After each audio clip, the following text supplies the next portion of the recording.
Hello there folks, I'm Dan Brown from asortofinterestinlife.com and I'm about to show you one of my favourite places on the canal.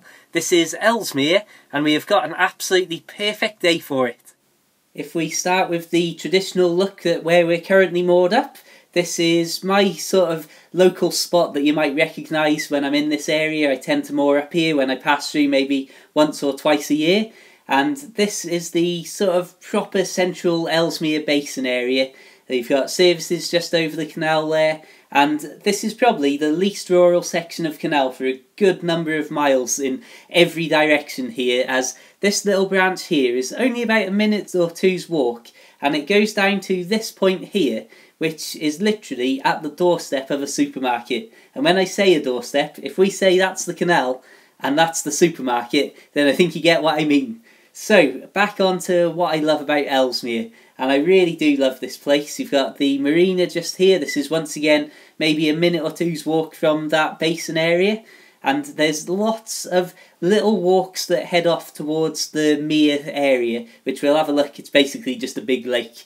But there's just this little spit of land between the canal and one of the main roads through Ellesmere that has all these little paths, and it's only a very, very small section of ground, but it just seems like another sort of perfect Hobbit-like place. This is Ellesmere Tunnel, and on the opposite side of this we're going to have a look at one of the places you may also recognise from my previous videos as one of my favourite places to moor up, which is at Blakemere, just where that red boat is ahead there.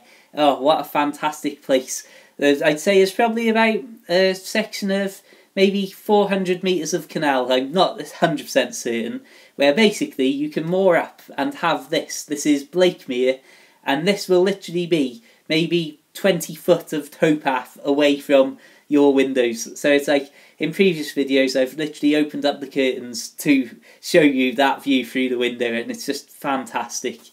This is Church Hill. Another one of these things that I love about Ellesmere is that there's a sort of the old section of the town and the new section of the town.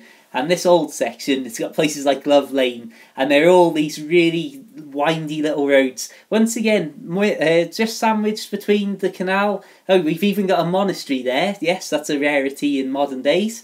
And now we're getting to the mere itself.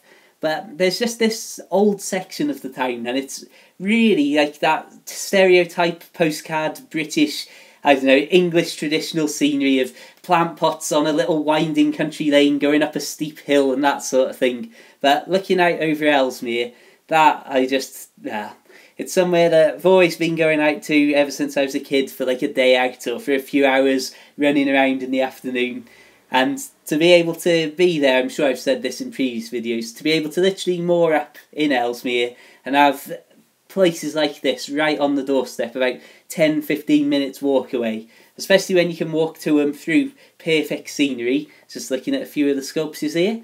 Yeah, all in all, I do love Ellesmere. You've got your shops and your supermarket right on the canal, so that's very convenient for general practical life. But then also you can walk in the opposite direction to what we've seen to date and nothing but countryside, and equally walk over to this direction, only 15 minutes tops I'd say from the canal, and that's the sort of views that you've got. So anyway, thank you very much for watching. Please subscribe, like the Facebook page, feel free to add me on Facebook and Twitter personally for a load of boaty photos and updates, and of course check out my book for the Kindle. That's The Narrowboat Lad, and until the next time, have a fantastic day, and I hope to see you around soon. Farewell.